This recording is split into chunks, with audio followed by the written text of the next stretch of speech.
안녕하세요. 명예처방전 구독자 여러분, 저는 세브란스 병원 소화기내과 김도영입니다. 모두 잘 계셨죠? 점점 이제 날씨가 환절기를 지나서 가을로 접어들고 있는 것 같습니다. 모두 코로나뿐 아니고 감기도 다 조심하시고요.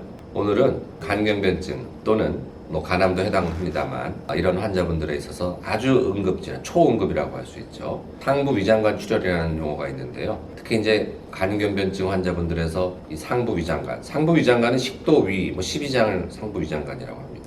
이런 위장관 출혈 중에서 아주 생명까지 위태롭게 할 수 있는 정맥류 출혈에 대해서 알아볼 텐데요.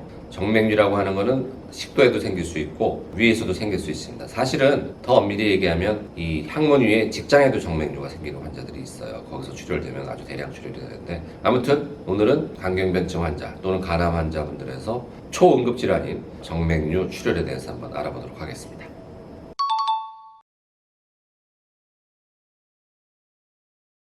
위 식도 내시경 검사 받아보신 분들은 아시겠지만, 사진 보신 분들 더 아시겠지만, 우리 식도라는 거는 여기 흉부에 있죠. 입하고 위를 연결시켜주는 일종의 파이프처럼 생긴 매끈한 장기입니다. 음식물을 통과시키는 그런 역할을 하죠. 그래서 내시경으로 들여다보면 아주 분홍빛, 연어빛이라고 해야 되나요? 아주 밝은 분홍빛의 매끈한 색깔을 갖고 있는 부드러운 장기인데, 자, 간경변증이 뭐라고요? 간이 딱딱해지는 거니까 그 안에는 어떤 혈관이 통과한다? 문맥이라고 하는 소장에서 올라오는 굵은 정맥이 올라오는데, 간이 딱딱하니까 이 혈관이 간을 잘 통과를 못할 거 아니에요. 압력이 올라가니까. 그걸 문맥압 항진증이라고 했잖아요. 그렇기 때문에 고속도로가 막히면 어떻게 됩니까? 우회도로가 생기게 되겠죠. 국도로 차가 이제 빠져나가게 되는. 그래서 이 고속도로가 막히다 보니까 우회혈관이 많이 생기게 됩니다. 간 주변에. 그리고 이 혈관들이 더 압력이 올라가면 이 다른 장기로까지 막 뻗치는 거예요. 대표적인 게 바로 식도 밑입니다.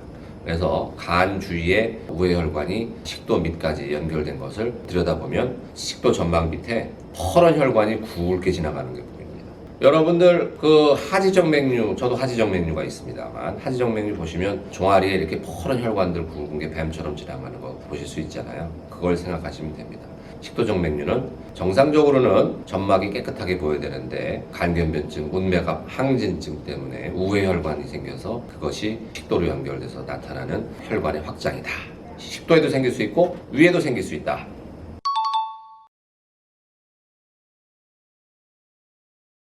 그렇지 않습니다. 식도정맥류가 있다고 해서 모두 파열되거나 출혈되지 않습니다. 식도정맥류의 파열 또는 출혈을 결정하는 몇 가지 요인이 있는데요. 가장 중요한 것이 간 기능입니다.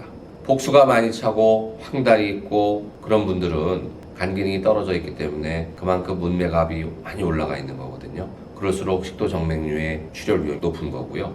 또 실제로 식도정맥류를 내시경으로 들여다보면 그 위험도를 직접 평가할 수 있는데, 얼마나 혈관이 부풀었느냐에 따라서 1, 2, 3 이렇게 등급을 매깁니다. 1은 아주 조금만 부풀어 있는 거고, 2는 그거보다 조금 더 부풀어 있는 거, 3는 아주 많이 부풀어 있는 건데, 크기도 중요하지만 그 정맥류를 봤을 때 어떤 정맥류는요, 이 점막이 잘 덮고 있는 경우도 있는데, 어떤 정맥류는 끝에, 정맥류 끝에 그 체리 모양으로 아주 새빨간 그 점처럼 매달려 있는 게 보이는 수가 있어요.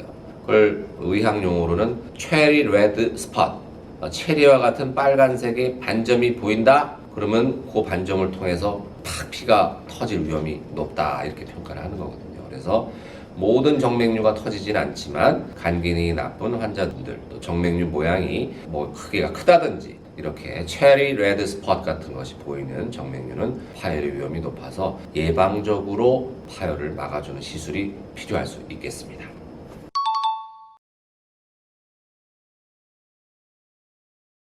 그렇지 않습니다.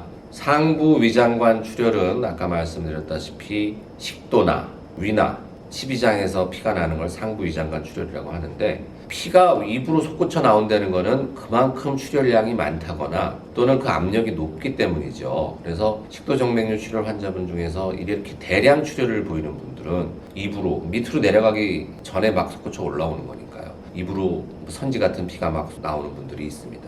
그런데 많은 그 식도정맥류, 위정맥류 출혈도 마찬가지고요.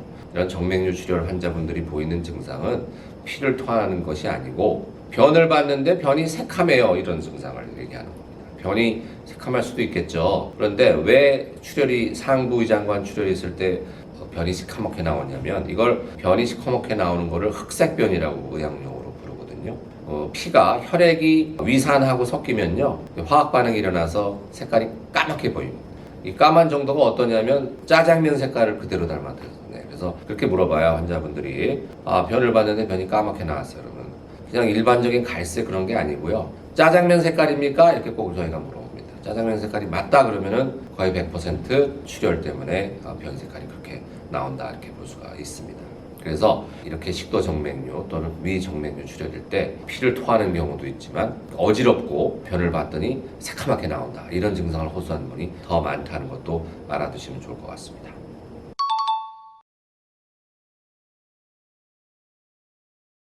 대체로 그렇죠. 변이 정말 색깔이 짜장면 색깔이다 이러면 특히 이제 어지러움을 동반한다 그러면 상당히 가능성이 높은 건데 어떤 경우는요 출혈 없이도 변 색깔이 아주 새카맣게 보이는 경우가 있습니다. 음식물이나 약물 복용 때문에 그런데 가장 많은 흔한 경우가 철분약 드시는 분들이 있습니다. 특히 여성분들 철분약을 드시면 역시 화학 반응 때문에 약재가 위산하고 섞이면서 새카맣게 변하거든요. 그래서 전혀 출혈이 없는데도 철분약을 드시는 분들은 색변 비슷하게 볼 수가 있고요. 또 전날 술을 드시는데 와인 색깔이 아주 짙은 갈색 검잖아요. 그래서 와인을 많이 드시는 분들은 이게 미처 소화 흡수되기 전에 나와서 와인 때문에 변이 까맣게 보이는 수도 있습니다.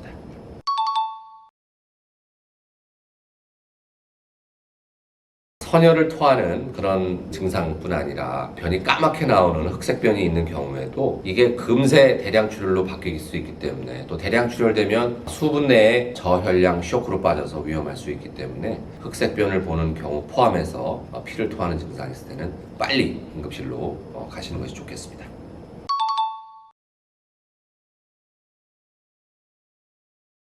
네, 요새는 내시경 기술이 좋아져서 이렇게 식도 정맥류 또는 위 정맥류 출혈이 의심되는 환자분이 오시면 우선은 생체 활력 증후를 안정시켜야죠. 혈압이 낮으면 혈압부터 올려줘야 됩니다. 그리고 필요하면 빈혈이 심하면 필요하면 수혈도 해야 되겠죠. 이렇게 어느 정도 안정된 다음에 바로 내시경 검사를 하게 되는데요. 소위 내시경 결찰술, 정맥류 결찰술이라는 방법을 통해서 내시경으로 먼저 출혈 부위를 확인한 다음에 아주 조그만 까만 그 고무 밴드를 출혈 부위에다가 적용시키는 겁니다. 그래서 출혈이 나타나고 있는 정맥류의 그 밴드를 뿌리 부분이죠. 가장 아래 부분을 밴드로 결찰을 하게 되면 쉽게 얘기하면 목을 조르는 걸 생각하시면 돼요. 예를 들어서 제 입이나 코에서 피가 지금 뿜어져 나오고 있다고 생각할 때 이 뿌리 부분을 잡아 목을 조이면 출혈이 안 나타날 거 아니에요. 마찬가지입니다. 이걸 정맥류라고 생각하실 때 여기서 지금 피가 막 뿜어져 나오고 있다고 생각해 보세요. 그럼 여기 목을 조이면 피가 더 이상 안 나오겠죠. 그래서 정맥류에다가 고무 밴드로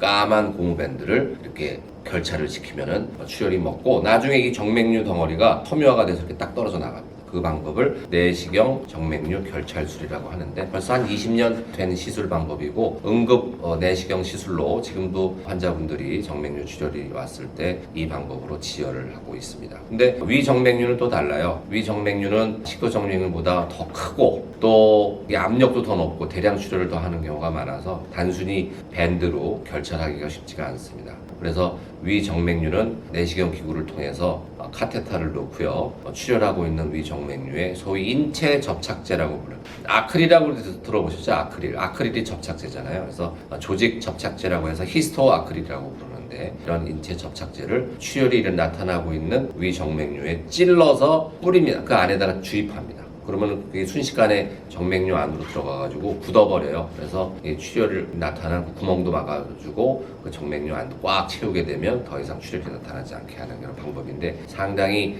고난도의 시술이 되고요. 위험성이 따르는 시술입니다. 어쨌든 최근에 정맥류 출혈은 식도 정맥류는 내시경 결찰술, 위 정맥류 출혈은 그런 히스토 아크릴이라고 하는 인체 접착제 주입술로 치료를 하고 있습니다.